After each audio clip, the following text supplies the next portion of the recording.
खबर के साथ जहां केंद्रीय गृह मंत्री अमित शाह का आज एमपी दौरा है, राज्य सरकार का रिपोर्ट कार्ड पेश करेंगे अमित शाह। गरीब कल्याण महाअभियान होगा रिपोर्ट कार्ड का नाम। ग्वालियर में कार्य समिति की बड़ी बैठक में भी गृह मंत्री अमित शाह शिरकत करने वाले हैं। 1500 से ज्यादा कार्यकर्ताओं को जीत का मंत्र दिया जाएगा। तो केंद्रीय गृह मंत्री अमित शाह आज भोपाल दौरे पर आ रहे हैं। वो यहां Kushabhau Thackeray international convention centre में प्रदेश सरकार के गरीब कल्याण महाअभियान 2003 से 2023 तक का रिपोर्ट कार्ड जारी करने वाले हैं। इसके साथ ही कांग्रेस और भाजपा सरकार की तुलनात्मक तस्वीर पब्लिक के बीच भी रखी जाएगी। आज दो बड़े अहम कार्यक्रम हैं जिसमें खुद केंद्रीय गृह मंत्री अमित शाह शिरकत करेंगे। सबसे पहले भोपाल पहुंचकर रिपोर्ट कार्ड जारी किया जाएगा। रिपोर्ट कार्ड में सरकार के 20 साल के कार्यकाल में जितने भी काम हुए हैं उसको जनता के बीच ले जाने की कोशिश लगातार बीजेपी करेगी। लेकिन उसके बाद ग्वालियर में बड़ी बैठक का आयोजन किया गया है जिसमें खुद गृह मंत्री शिरकत करने वाले हैं। लेकिन साथ ही 1500 से ज्यादा कार्यकर्ताओं को बूस्ट अप करने की यहां पर कोशिश की जाएगी। शाह केंद्र में मोदी सरकार और एमपी में शिवराज सरकार की योजनाओं के माध्यम से लोगों के जीवन में आए बदलाव के आंकड़े रिपोर्ट में पेश करने वाले हैं। भोपाल में 20 साल का रिपोर्ट कार्ड पेश किया जाएगा। प्रेस कॉन्फ्रेंस में बड़ा खुलासा भी शाह कर सकते हैं। ग्वालियर में प्रदेश कार्य समिति की बैठक में शामिल होंगे। पहली बार प्रदेश कार्य समिति की बैठक शाह लेने वाले हैं। 1800 से ज्यादा पार्टी पदाधिकारी शामिल होंगे बैठक में। कमजोर गढ़ ग्वालियर चंबल पर बीजेपी का खासा फोकस नजर आ रहा है।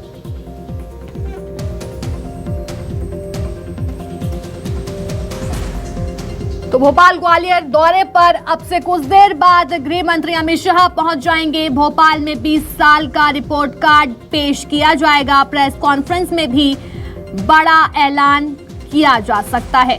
तो पहली बार प्रदेश कार्य समिति की शाह बैठक लेने वाले हैं। इस बैठक में तमाम मुद्दों को लेकर चर्चा की जाएगी। बता दें, शाह केंद्र में मोदी सरकार और एमपी में शिवराज सरकार की योजनाओं के माध्यम से लोगों के जीवन में आए बदलाव के आंकड़े भी रिपोर्ट में रखेंगे। इस दौरान बीजेपी के प्रदेश चुनाव प्रभारी भूपेंद्र यादव, मुख्यमंत्री शिवराज सिंह चौहान, बीजेपी प्रदेश अध्यक्ष वीडी शर्मा, प्रदेश संगठन महामंत्री हितानंद शर्मा समेत कई नेता बैठक में शामिल होंगे।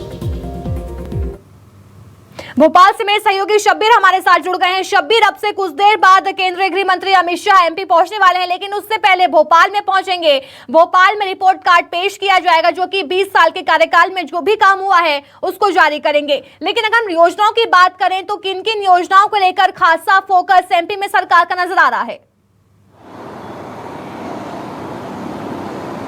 बिल्कुल अलीशा, बात की जाए तो करीब 3 घंटे के बाद देश के गृह मंत्री अमित शाह मध्य प्रदेश के दौरे पर आएंगे। करीब 12:30 बजे के आसपास वो भोपाल पहुंचेंगे और गरीब कल्याण महाअभियान नाम से ही अंदाजा लगाया जा सकता है जो रिपोर्ट कार्ड अलीशा अमित शाह जारी करेंगे उसके साफ पता चल रहा है कि गरीबों को फोकस करते हुए इस पूरे रिपोर्ट कार्ड को पेश किया जाएगा। और इसके अंदर जो आपका सवाल भी था कि क्या कुछ रहने वाला है, तो बताया जाएगा कि किस तरीके से गरीबों का उत्थान किया गया है पिछले 20 सालों के 2003 से 2023 में गरीबी कितनी खत्म हुई है, क्या क्या काम किए गए, चाहे लाडली लक्ष्मी योजना हो, लाडली बहना योजना हो, इसके अलावा तीर्थ दर्शन योजना।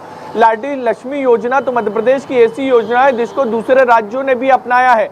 और इसके अलावा किसानों को लेकर योजना हो या फिर युवाओं को लेकर योजना हो। और इसके साथ साथ जो आप बार बार कह भी रही थी कि कुछ ना कुछ ऐलान अमित शाह आज कर भी सकते हैं, तो बिल्कुल जो हमारे सूत्र बता रहे हैं, मुख्यमंत्री शिवराज सिंह चौहान जब अपना सरकार का रिपोर्ट कार्ड पेश करेंगे तो कुछ ना कुछ बड़ा ऐलान गरीबों को लेकर भी किया जा सकता है। अब देखना होगा कि रिपोर्ट कार्ड में क्या कुछ रहने जा रहा है, लेकिन पूरा फोकस बीजेपी का अब इस वक्त यही है कि 20 साल में क्या कुछ काम किए हैं वो बताया जाए।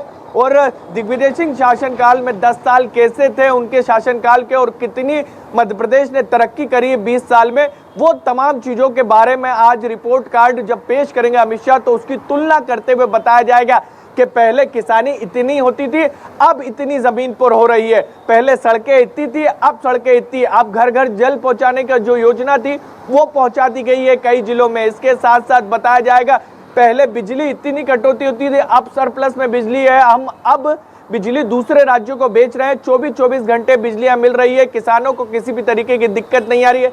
रिपोर्ट कार्ड में ये बताया जाएगा कि किसानों के लिए क्या कुछ सरकार की तरफ से काम किए गए हैं, गरीबों के लिए क्या कुछ किया गया, किस तरीके से अनाज दिए जा रहे हैं।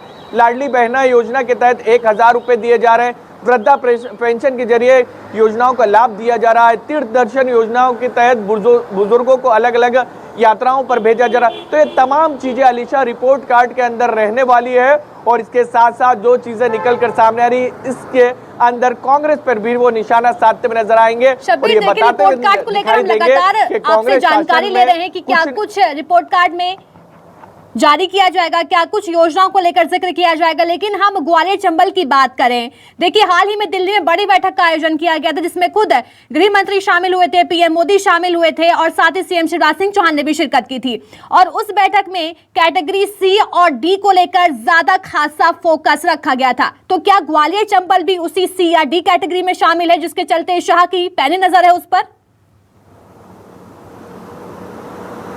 बिल्कुल अलीशा, सबसे ज्यादा अगर डी कैटेगरी की कोई सीटें हैं या सी कैटेगरी की, वो ग्वालियर चंबल में की ही है, क्योंकि बीजेपी को बार बार ये रिपोर्ट मिल रही है और अभी तक के जितने भी सर्वे आए हैं सबसे ज्यादा बीजेपी को ही वहां पर यह बताया जा रहा है कि सबसे कम सीटें बीजेपी को ग्वालियर चंबल में, यानी सबसे बड़ा डेंट अगर बीजेपी को मिल रहा है तो वो ग्वालियर चंबल में ही मिल रहा है। और इसी बातों को ध्यान में रखते हुए बीजेपी की तरफ से फैसला लिया गया है कि भोपाल में नहीं, प्रदेश कार्य समिति की बैठक ग्वालियर चंबल में होगी और उसके अंदर एक दो नेता नहीं, पूरे करीब 1500 पदाधिकारी, नेता, कार्यकर्ता, मंत्री सभी को बुलाया गया है। यानी एक तरीके से बड़ी बैठक होने जा रही है और इसके अंदर पूरी फोकस, पूरी रणनीति अमित शाह की यही है कि जो कार्यकर्ताओं के बीच में, क्योंकि सर्वे में ये भी चीजें निकल कर सामने आई है, जो चाहे बीजेपी का इंटरनल सर्वे या फिर अलग अलग एजेंसियों ने सर्वे किया है कि ज्योतिरादित्य सिंधिया और बीजेपी के जो पुराने कार्यकर्ता हैं या फिर हम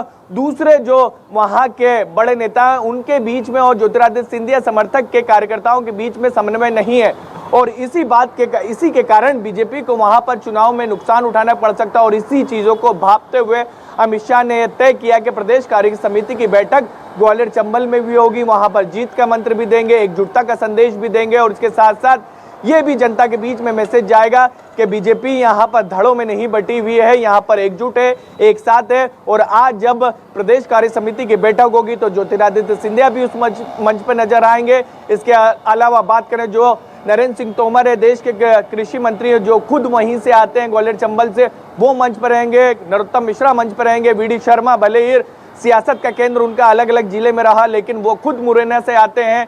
मुख्यमंत्री शिवराज सिंह चौहान मंच पर रहेंगे। तो ये बताने की मैसेज दिया जाएगा कि बीजेपी के अंदर सब कुछ ऑल इज वेल अलीशा, लेकिन देखना होगा कि चुनाव के परिणाम क्या, जो चीजें निकल कर सामने आ रही है कि बीजेपी के अंदर वहां पे गुटबाजी है, क्या उसको ठीक कर पाएंगे, क्या अलग अलग जो धड़ों में बीजेपी वहां पर बटी हुई उसको ठीक कर पाएंगे, ये तो आने वाला वक्त पता चलेगा। लेकिन बीजेपी की तरफ से तमाम वो तैयारियां की जा रही है अलीशा, जिससे चुनाव में उसको सियासी लाभ मिल सके। जी बिल्कुल, चुनाव में सियासी लाभ मिल चुके हैं जिसके चलते बीजेपी खासा तैयारी करती हुई नजर आ रही है। बहुत बहुत शुक्रिया शब्बीर हमें तमाम अपडेट्स देने के लिए।